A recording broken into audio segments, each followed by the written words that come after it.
ప్రధాని నరేంద్ర మోదీ హైదరాబాద్ లో చెప్పిన పొదుపు మంత్ర దేశంలో హాట్ టాపిక్ గా మారింది. కేంద్ర మంత్రులు సీఎంలు సేవింగ్ మోడ్ లోకి వెళ్తున్నారు. కాన్వాయ్ తగ్గించుకుంటున్నారు. అన్న మాట ప్రకారం మోదీ కాన్వాయ్ 2 వాహనాలకే పరిమితమైంది. చెప్పినట్లుగానే ప్రధాని నరేంద్ర మోడీ కాన్వాయ్లోని వాహనాల సంఖ్య భారీగా తగ్గింది.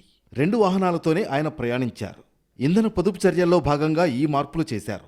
సాధారణంగా ప్రధాని కాన్వాయ్లో Mercedes ultra luxury car, range రోవర్లు, టయోటా ఫార్చ్యూనర్లు, ఎస్కార్ట్ వాహనాలు, జామర్ యూనిట్లు ఇలా కనీసం 12 నుంచి 15 వాహనాలుంటాయి. ఇంధన పొదుపు చర్యల్లో భాగంగా తన అధికారిక కాన్వాయ్లోని వాహనాల సంఖ్యను 50% తగ్గించాలని మోడీ ఆదేశించడంతో ఎస్పీజీ అధికారులు ఈ మార్పులు చేశారు.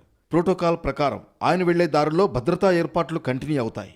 ఇటు కేంద్ర హోంమంత్రి అమిత్ షా సహా పలువురు మంత్రులు తమ కాన్వాయ్ సైజును 2 వాహనాలకు కుదించుకున్నారు. ఉత్తరప్రదేశ్ సీఎం యోగి ఆదిత్యనాథ్ సైతం కాన్వాయ్లోని వాహనాల నెంబర్ను తగ్గించుకున్నట్లు సమాచారం. ప్రధాని మోడీ ప్రకటించిన పొదుపు చర్యలపై సీఎం చంద్రబాబు కీలక వ్యాఖ్యలు చేశారు. ఆయన ప్రకటించిన 8 అంశాలను పాటించాలని ప్రజలకు పిలుపు ఇచ్చారు. పెద్ద పెద్ద కాన్వాయ్ వాహనాల్లో వెళ్లడం అందరికీ చాలా పెద్ద ఫ్యాషన్గా మారిందని తప్పుపట్టారు. కాన్వాయ్ వాహనాల సంఖ్యను తగ్గించి ప్రజాప్రతినిధులు ఆదర్శంగా నిలవాలన్నారు చంద్రబాబు. మొత్తానికి ప్రధాని చెప్పిన పొదుపు మంత్ర దేశంలో హాట్ టాపిక్గా మారింది. కాన్వాయ్ హడావుడి లేకుండా చూసుకుంటున్నారు. సీఎంలు, మంత్రులు, న్యాయమూర్తులు ఇలా వాహనాల వాడకాన్ని మ్యాక్సిమం తగ్గించుకుంటున్నారు.